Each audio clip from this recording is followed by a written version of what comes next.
اللهم اهدني فيه لصالح الأعمال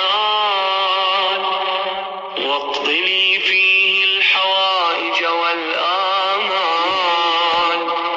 يا من لا يحتاج إلى التفسير والسؤال يا عالما بما في صدور العالمين صل على محمد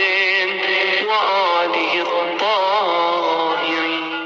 اللهم اهدني فيه لصالح الأعمال واقض لي فيه الحوائج والآمال يا من لا يحتاج إلى التفسير والسؤال يا عالما بما في صدور